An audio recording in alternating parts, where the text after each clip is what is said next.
بسم الله الرحمن الرحيم. الحمد لله والصلاة والسلام على رسول الله وآله وصحبه وتابعه. معشر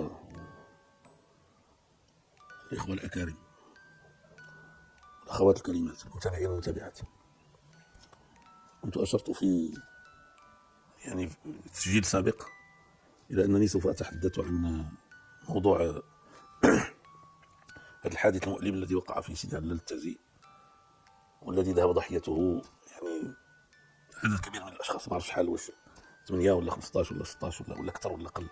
على كل حال باقي العدد يرتفع نتيجة استهلاك خمور فاسدة، وكل الخمور فاسدة في رأيي، منها ما هو فاسد شرعا ومنها ما هو فاسد طبعا. ف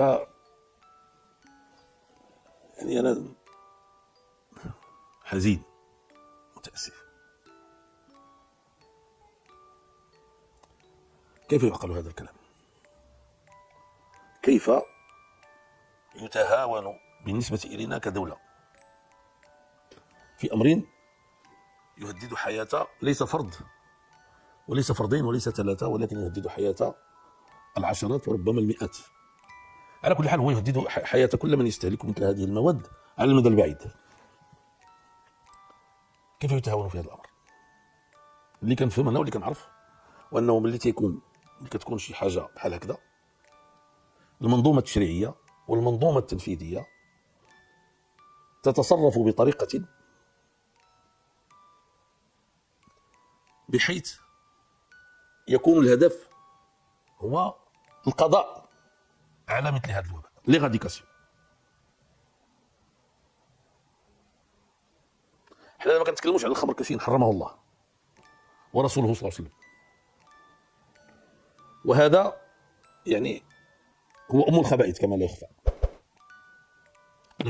وماشي بصدد موعظة، ولكن حنا كدولة على الأقل هاد الناس اللي كيبداو يخلطوا ويجلطوا ويعطيو للناس ولا مواد سامة قاتلة تؤدي إلى قتل هذا العدد الكبير من الناس، هادو خص الدولة المؤسسات ديالها تجتمع وتعيد تحليل الوضع وتغير القوانين الزاجرة، القوانين التي تمنع وقوع مثل هذه المصائب، بحيث لا يبقى هذا في المستقبل.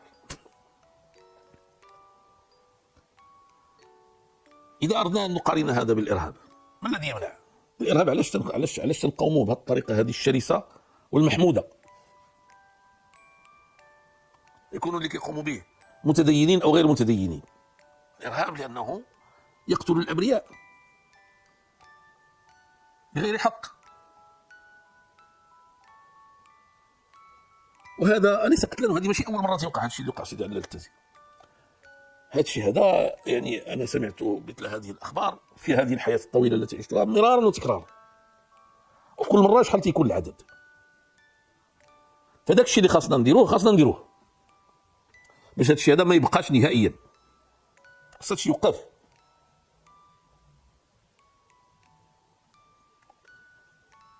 وخص الحكومة تحمل مسؤوليتها في هذا الشيء هذا. وأنا أتساءل الناس الذين يدافعون عن عدم تنفيذ حكم الإعدام في الوطن، أو الذين يدافعون لإلغاء حكم الإعدام، واش ما تيبقاش فيهم هاد الناس اللي كيموتوا؟ دابا متأكد أنه 8 الناس ماتوا، ربما العدد الحقيقي هو 15 ولا 16 إلى حد الآن، وربما رحنا غاديين ل 20 ولا 30 واحد، شحال ديال الناس في الإنعاش إلى آخره. فشنو وقع في هذا المغرب؟ واش غادي يغلبونا هاد الناس ديال المحيا ولا كيفاش؟ ما تقولوش لي انت السبب الا ملي كنت رئيس الحكومه علاش ما درتيش هذا الشيء. انا ملي كنت رئيس الحكومه كنت كنعالج المشاكل اللي وصلوني جهد المستطاع ديالي، وكيف ما كان الحال الا كنت انا كاع قصرت ملي كنت رئيس ديال الحكومه، هذا لا يفيد بانني ما بقاش عندي الحق اليوم نتكلم، لان هادو اللي كيموتوا مغاربه اخواني مسلمين، عندهم اسر، عندهم ازواج واولاد وبنات.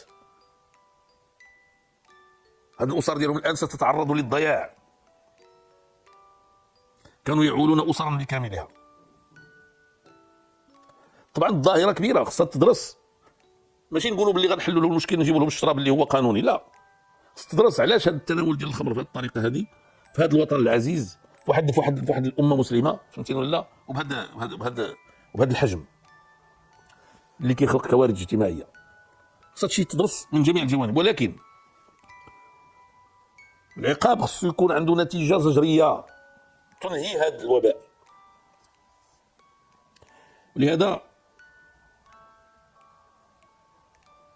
انا باغي نولي نذكر، راه المسؤوليه هي على كل المسؤولين.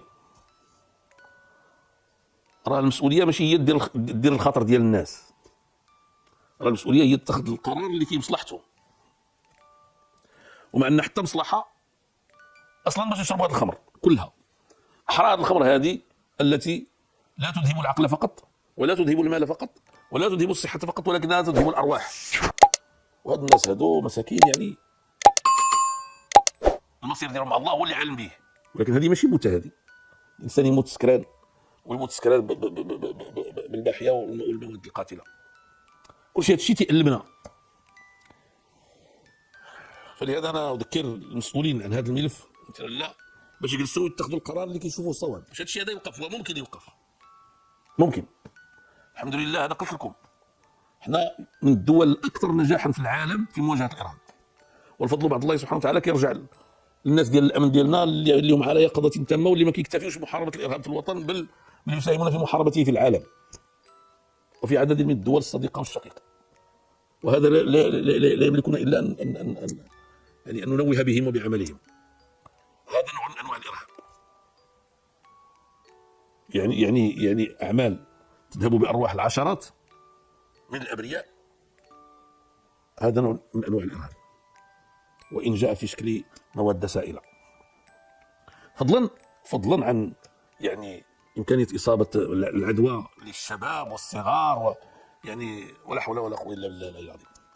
اذا انا انبه وارجو ان يستجاب يعني في الحد الادنى، وتبقى مسؤوليه الحكومه كامله في هذا الموضوع. السلام عليكم ورحمه الله تعالى وبركاته.